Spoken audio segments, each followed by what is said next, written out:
Hello everyone. Today I'd like to take you on a little outing. This morning I went out and photographed a Seascape Sunrise and I'd like to share that experience with you. Getting up at 3 a.m. and going out when it's a cool 1 degree might seem like it's a bit much, but experiencing all that peacefulness, a little dose of nature and that beautiful fresh air is all worth it. And then you might get some great photos too. My name is Brian Carey. Welcome to Photography and the Creative You.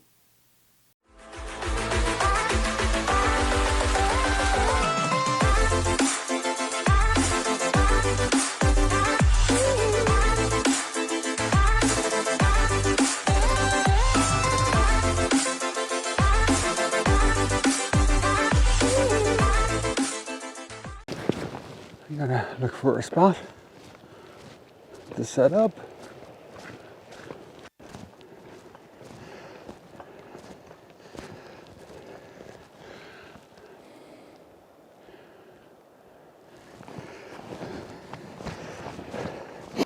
So it looks like here for me.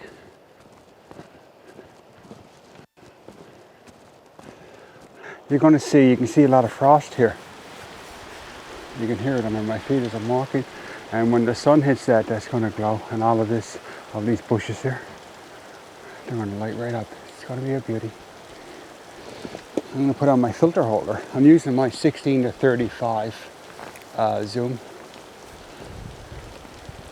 So let's put that on there, top that off. And this one has an adapter ring. I'll show you these later. So I can take that, screw it on there very nicely. And there it goes. And now, I don't use these much anymore. I haven't used them in a couple of years, but that was pretty easy. So what I'm going to use here, I have some different graduated ND filters, but I'm going to use it's called a reverse ND Grad. So it's actually more intense, or it controls the exposure near the center of the grad, and it tapers off as it gets to the top. Okay, so let's pop a filter in. Now I'll work on my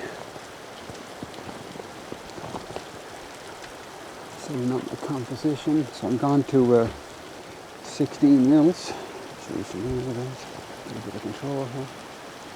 And what I might do, I might just try. That's a good idea. So I'm going to try to get the whole foreground in.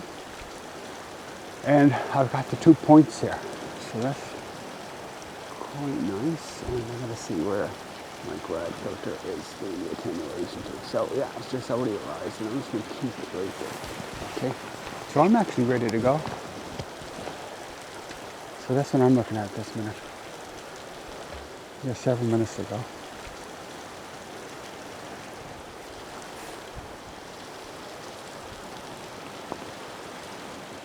I like looking through the viewfinder to frame up the composition. You see a lot of movie directors do that. They'll have eyepieces which are set to the same angle of view as the lens they're going to use. So they'll actually scope it out like this and frame it up. And so that's one good thing about looking through, especially if you're using a zoom lens, where you can change the field of view, or the focal length.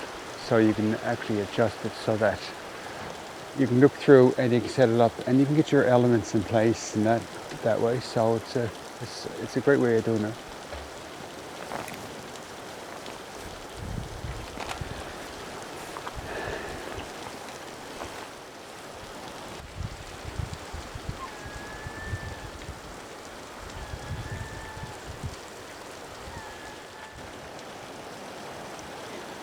I'm getting a lot of converging lines with the landscape. I'm shooting at 16 mils, so I'm shooting very wide, and the lines are going like this, leading out to the horizon. So it's a nice composition.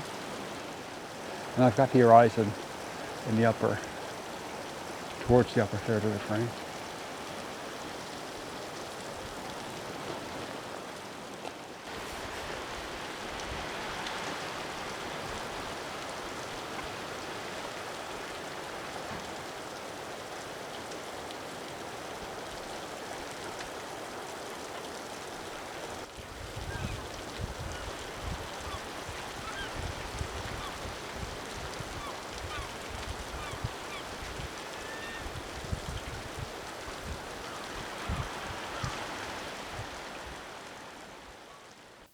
The filter I went with this morning is called a reverse neutral density graduated filter, or reverse ND.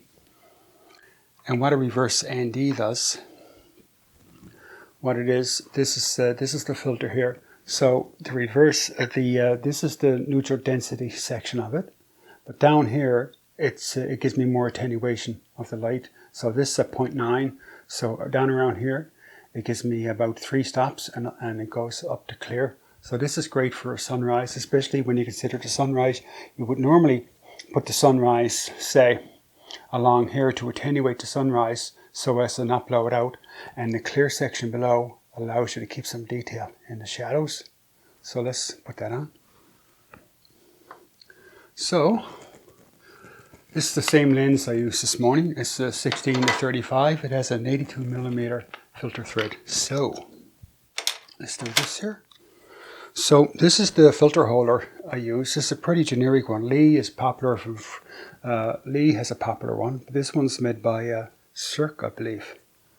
And so anyway, so I'll pop out the filter holder. Now these adapter rings are for different size lenses. So this is for an 82mm. So I can just screw this on there.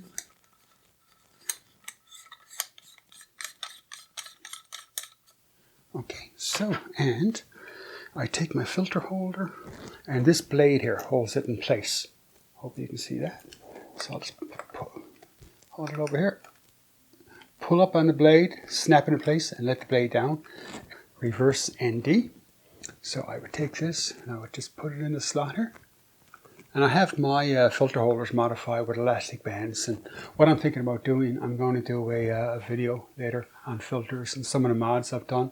I find there are clamps here, these screw clamps for holding the filters in place, but I find sometimes they ship these filters, and these filters can be very expensive. So I slide it down here, and what I can do, I can adjust this so that the attenuation, so maybe if I put the sun across the top third of the frame, I would have the more attenuation here. So I could move this up and down depending on where the sun is. And that way, like I said, I can try to prevent the sun from blowing out while keeping detail in the shadows. So I'll put links below to the equipment used in this video. I'll also put links below to my own portfolio and ebook. And I've got more videos on creativity and the joy of photography on the way. Thanks for watching.